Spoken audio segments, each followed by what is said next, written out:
আগে pay scale বাস্তবায়ন প্রজ্ঞাপন জারি করতে হবে, তারপরে নির্বাচনে অংশগ্রহণ করতে পারবে।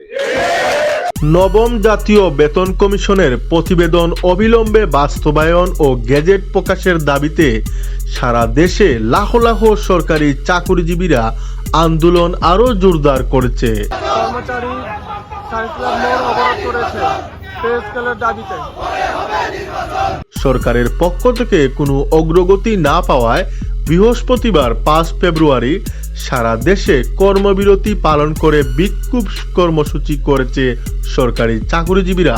পে স্কেল দিতে পারবে না, পরবর্তী সরকার এসে পে স্কেল বাস্তবায়ন করবে।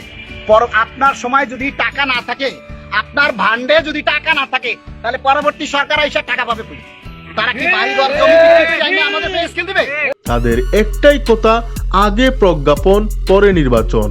সরকারি চাকরিজীবীদের পে স্কেল না দিলেই কোনোভাবে তারা নির্বাচনের কোনো দায়িত্ব পালন করবে না।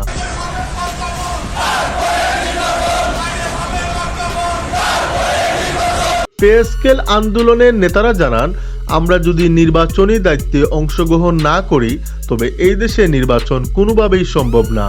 আমরা এই চাকরি করে সংসার চালাতে হিমশিম খাচ্ছি, আমরা নির্বাচন দিয়ে কি করব? সরকারি কর্মকর্তা কর্মচারী যারা আছেন, এই দেশের বেতন কাঠামো তাদের বেশিরভাগ লোককে অপরাধ করতে, দুর্নীতি করতে বাধ্য করে। সরকার গত 31 জানুয়ারি মধ্যে নবম জাতীয় বেতন কমিশন গেজেটের প্রকাশ করবে বলে আমাদেরকে আশা দিয়ে ঝুলিয়ে রেখেছিল, কিন্তু আমাদের আর আশার বাণী শুনিয়ে ঝুলিয়ে রাখতে পারবেন না। নো পে স্কেল, নো নির্বাচন। আমাদের সকলের ন্যায্য দাবির পিছনে আমরা থাকব, দাবি আদায় করব। দেখা হবে রাজপথে, আরো কঠিন সংগ্রামে, আরো কঠিন কোন মুহূর্তে। আগামীকাল শুক্রবার 6 ফেব্রুয়ারি দাবি আদায় হওয়ার আগ পর্যন্ত সারা বাংলাদেশ সহ ঢাকা কেন্দ্রীয় শহীদ মিনারে সমাবেশ ও বিক্ষোভ মিছিলের কর্মসূচি ঘোষণা করেছি। আমরা তা চলমান রাখব।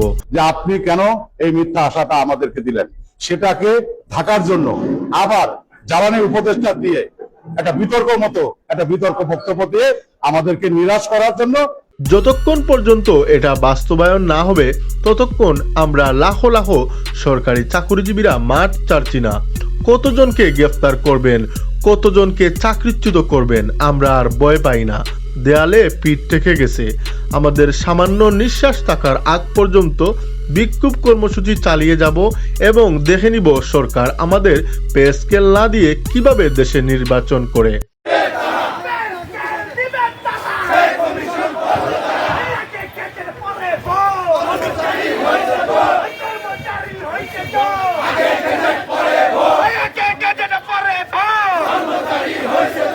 এখনকার সংবাদ এই পর্যন্ত।